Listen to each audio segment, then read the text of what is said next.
Sveiki, uogų mylėtojai!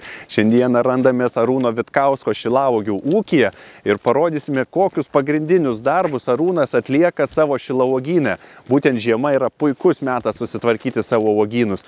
Kas gerai, kad nėra per daug sniego, galėsime matyti, kur nukerpame šakeles, kaip sutvarkome ir pažiūrėkite ir pasimokinkite. Labadiena, esu ūkininkas Arūnas Vitkauskas. Mano ūkis yra įsikūręs Vilkaviškio rajone, Mažųjų Šelvių kaime, Pušynų gatvėje 6. 8 metai auginu šilauoges, gervuoges, aronijas, juodosius serbentus, braškes, smidrus. Tai Arūna, iš tikrųjų plantacija pakankamai didelė šilauogių. Ir kiek jūs metų jau tą turit visą ūkį? Ūkininkauju tai seniau, tik tai nuo 92 metų uogom užsiėmiau prieš 8 metus. 8 metai jau šitom šilauogėm iš tikrųjų. Tai derlius jau įsibėgėjęs kaip reikiant ir iš tikrųjų jau tie metai išmokina, nes kaip sako, visą laiką uogynai mokina ūkininkus. Teisingai, kiekvienais metais kažką vis naują išmokti tenka, kaip prižiūrėti, kaip genėti. Ir va šitas periodas, būtent žiema, tai nėra poilsio visiško periodas, tai yra ruošimasis kitiem metam, tai yra genėjimas. Taip. Ir kol nėra sniego iki kelienių, mes galim tą daryti. Tai kiekvienais metais tą turbūt ir darot. Būtinai kiekvienais metais ir kad ir antrais metais po pasodinimų ir tai reikia genėti. Ne tai, kad sako, 4-5 metus reikia negenėti.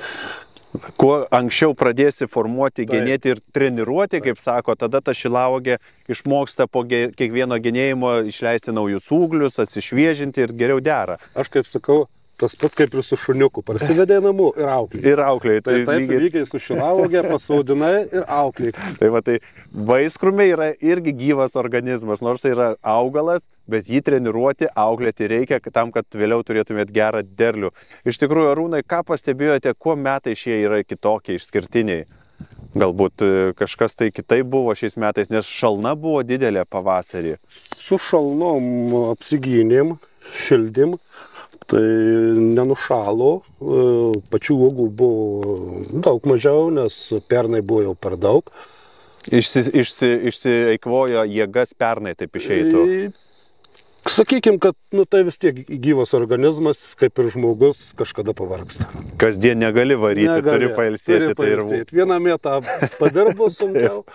Kitą vietą pasilsėjau. Gerai, o sakykite, parama kažkokia esate ėmę Europos finansuojamų lėšų įsigyvendinę ūkyje? Taip, esu gavęs paramą smulkiam ūkiui, už ką įsigijau traktorių, purkštuvą, žolėpjovę.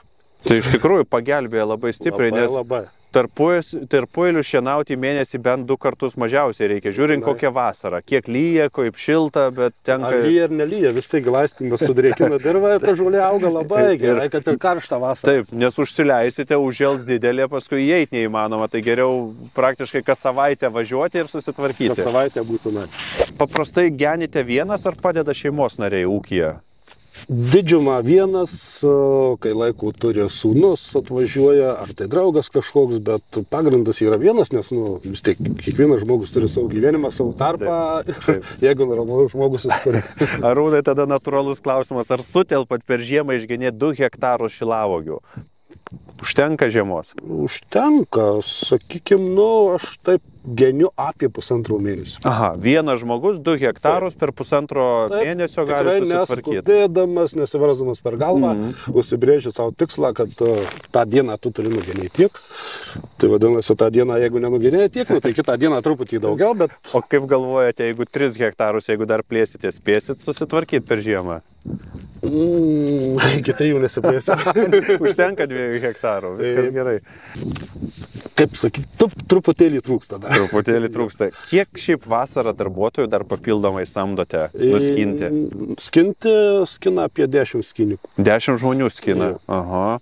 Tai nemažai iš tikrųjų. Ta komandą reikia surinkti. Kaime yra problemų rasti skinėjų? Skina ir iš kaimų, bet labai nedaug. Pagrindas suvažiuoja skinikai, bet jau skinikai, sakykime, 70-80% yra senbuviai. Aha, tie, kas jau moka. Taip, tai man, jie tikrai geriau žino, kur skint, kada skint. Ja. Nu, nereikia mokinti. Ne, dėl šito praktiškai nereikia rūpintis. Aha. Nes per 8 metus aš galvoju, kad, sudėstėm viską taip, kaip turi būti. Taip. Pirmieji metai tų uogų buvo mažai, bet to darbo, tos įtampos buvo labai daug. Kol ėjom į rinką, kol įsimokinom žmonės skinti. Sakykime, galų gale, kol išsimokinom žmonės valgytas. Aha. Tai apie valgymą papasakosit irgi gal. Kai pradėjom prekiauti, tai sakykime, grubiai prieš 5 metus, Vilkaviškį Šilauogių turbūt nežinojau niekas. Gal kažką žinojau, bet tikrai labai mažai kas. Tai tada dar uogų buvo nedaug, šito darbo buvo nedaug. Tai prekiaudom patys, aš, žmona, sūnus, ten Martė, iš šeimos nariai, sakykime. Tai visus žmonės, tai tiesiog žodžio prasme, ėmėm iš rankovės, vėdėmės prie stalo ir vaišinom valgydami. O su valkiečiai iš tikrųjų dosnus. Taip. Tarp kitko, netgi vieni Vilniečiai buvo toks atvejis, kad per mugę aš jūs pasikviečiau ir paėmė moteris vieną uogą, aš sakau, taip negalima. Sakau, kaip tai negalima? Net išsigavau. Šilauogės reikia, sakau, valgyti saujom. Nes ir tai yra tiesa, nes paimsit vieną šilauogę, jinai gali būti rūgšti, paimsit kitą, gali būti per saldi. Šilauogės reikia valgyti saujom, tada susimaišo burnoje skonis ir tada atsiveria tikras tas skonis. Viskas vienu metu, reiškia, ir rūgštelė, ir saldumas, ir rūgštumas. Ir ta moteris taip pažiūrė ir sako, nesuprantu, Vilniui vieną uogą imi, sako, tai jau žiūri piktai. Su valkiečiai saujom. Jumkit valgyti. Ir tikrai žmonės valgydanom, vaišinom ir dabar galiu netgi atpatatau, bet su realizacija tikrai nėra problemus, praktiškai visą laiką truputėlį netgi trūksta. O, labai džiaugu, iš tikrųjų geriau truputį trūksta. O sakykite, kaip darote? Jūs žinau, kad rengiate ir atvirų vartų dienas, kada gali atvažiuoti šeimos, žmonės ir patys prisiskinti savo. Tai patį pirmą derlių nuskinat patys ir parduodate savo, o paskui leidžiate skinti? Nuo pat pradžių leidžiate? Taip, atsidaro vartai ir vartai atsidaro visiems. O, kaip malonu. Visi žmonės gali su mažais vaikais, su augintiniais, gali važiuoti pas mus į ūkį nuo tos dienos, kai mes paskelbėm sezono pradžią. Galima vaikščioti, valgyti, visą tai nieko nekainuoja, vaišinam ledais, kava. Skinantis tenka mokėti, bet aišku, pigiau nei rinkos kaina. Tai tą informaciją galima rasti jūsų puslapyje tikriausiai. Facebook'e a.vitkausko ūkis. Aš galvojau iš tikrųjų, kad pirmas nuskina, nes daugelis uogininkų taip daro, kad pirmas praeina skinėjai nuskina ir ten užšaldo, perdirba, parduoda ir panašiai. Na, o paskui leidžia, reiškia, atvažiuoti visiems ir išsiskinti. Tai jūs taip sąžiningai. Žmogus vis tiek, jis nori tos pirmos uogos. Pati skaniausia, didžiausia. Ir dar ta šilta, nuskinta nuo krūmų. Tai yra pati skaniausia uoga. Ar leidžiate visų veislių išragauti? Aitis skersai išilgai ir valgo, ragauja, paskui finale prisiskina skaniausių daugiausiai iš tikrųjų. Stengiamės su kiekvienu žmogum, kiek įmanoma, pakalbėti, parodyti, kaip skintis, kur skintis, kokios veislės, kokios skoniai. Aišku, nesuspėj gal visą laiką prie kiekvieno prieiti, bet bent jau stengiamės tikrai su kiekvienu pakalbėti. Manęs atsimenu, klausė, sako, manęs nesversite prieš tai, kiek suvalgiau? Aš žinot, kaip sakau. Sakau, vyrus sversiu, o moteris kažkaip nedrįstu. Gerai, šiandieną turėjom tikrai daug žmonių, kas atvažiavo pasimatuoti ūkį. Kaip manote, gerai geni, gerai bus iškarpyta viskas sužiūrėta? Taip. Seminarą pravedėm, išmokinom. Svarbu negailėti. Iškirpti. Va, negailėti, iškirpti tam, kad atauktų naujų gerų ūglių ir jie derėtų daug ir didelių uogų duotų. Tikrai, ką nukirpsit, kaip aš sakau, jeigu nežinau, kurią šaką kirpkit tą, kur daugiausiai uogų. Nu, taip, nes jinai jau nuderėjus jau reiškiasi, taip. Ir jos vietą, užaugs automatiškai naujas ūgis, jis atiduos kitą metą tas uogas, tas pačias ir dar dadės plius. Taip, labai teisingai. Arūnai, daug kas nežino, kaip pasirinkti tą uogą, nuo ko pradėti, kokią auginti, kaip jūs pasirinkot, kad būtent šilauogės auginti? Aš irgi pasirinkau taip, kad kažkada buvau ugniagesys gelbėtojas, dėl sveikatos turėjau palikti tarnybą, reikėjo kažkokios alternatyvos, daug sukau galvą ugniagesiai, kai niekas neliga laiko turi. Kompiuteryje ieškojau informacijos, užstrigau už šilauogių, tada domėjausi, nu ir nutariau reikia sodinti. Pasisodinau pirmą lauką, o viskas buvo gerai ir tada žmona jau viskas buvo pasodinta, žmona gal po kokių 2-3 mėnesių parnešė iš Maximus paragauti uogų, kad suprastume, ką augins. Ai, tai jūs buvot neragavęs visiškai. Aš jau nematęs buvau. Nematęs, neragavęs, jau laukas užsodintas. Ir laukas jau buvo užsodintas, aišku, prisidariau truputėlį klaidų, kurių net ir dabar jau gal neina ištaisyti. Ir dar ką, nenoriu taip sakyti, bet tikrai tuo laiku bent jau Lietuvos augintojai labai nenorėjau kalbėti. Apie tai, kaip sodinti uogą, kokią sodinti, kaip paruošti viską. Tai aš daviau savo tokią lyg ir priesaiką, kad man nesakė, tai aš pasakysiu viską. Išmoksit ir pasidalinsit, negaila. Tam, kad žmonės neprisidarytų klaidų, kurių po to neina ištaisyti. Tai už tai mes šiandien ir turim gražų seminarą, daug žmonių privažiavo pasimatuoti ūkį, eisim pakalbinsim būtinai juos, kaip jiems sekasi ir kas juos taip žavi tam ūkyje, gerai? Viskas sekasi jiems labai gerai. Svarbiausia, kad nereikia gailėti. Taip, gerai. Aš tikrai sakau kaip, jeigu nežinai ar kirpt, tai kirpk. Ir viskas, lengva. Nežinai, ką daryti, nežinai, kirp, nekirp, kirp.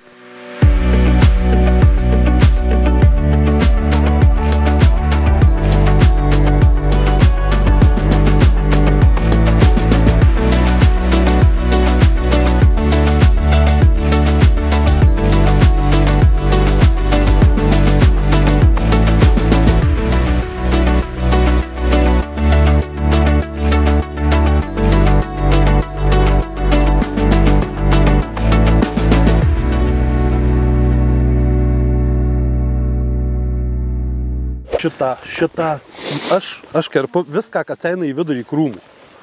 Gali pažiūrėti, man per daug viršus šitų atrodo.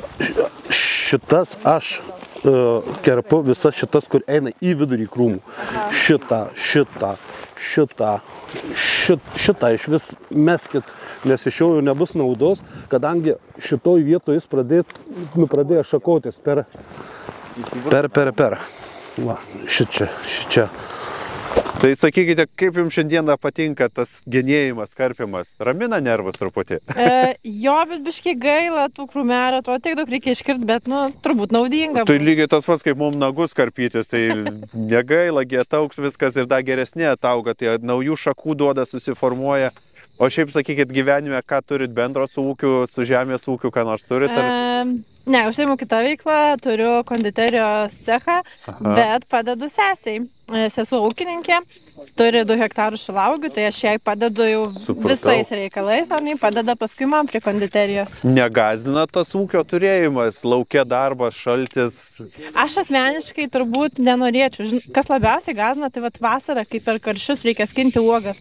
Kai pikas karščio, virš 30 šilumos, o reikia skinti uogas, tai tas labiausiai gal gazina. Anksti keltis, tą uogą žiūrėti karštą, reikia atvėsinti, kad klientam nuvežti, tai darbo laukia daug, bet iš tikrųjų vieniems tas labai patinka.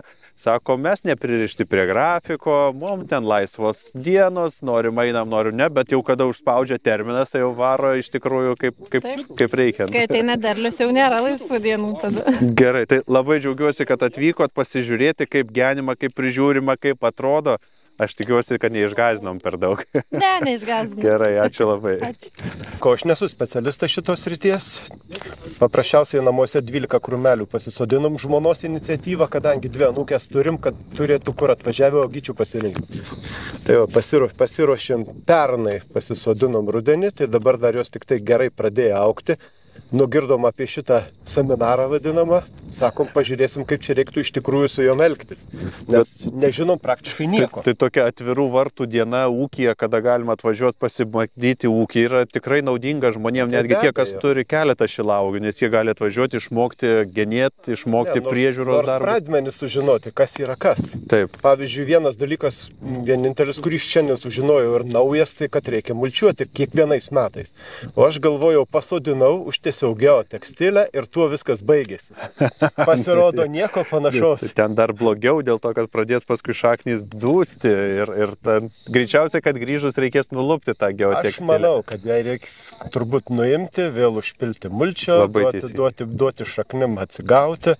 Oro įkvėpti, rūgštingumą padidinti, kad rūgščiau būtų iš tikrųjų ir tada pamatysite, kaip atsigaus to šilauogės. Laistymą aš jom primityviai padariau, paėmiau paprasčiausios žarnos laistymo, kur paprasčiausia magistraliai atsivesti.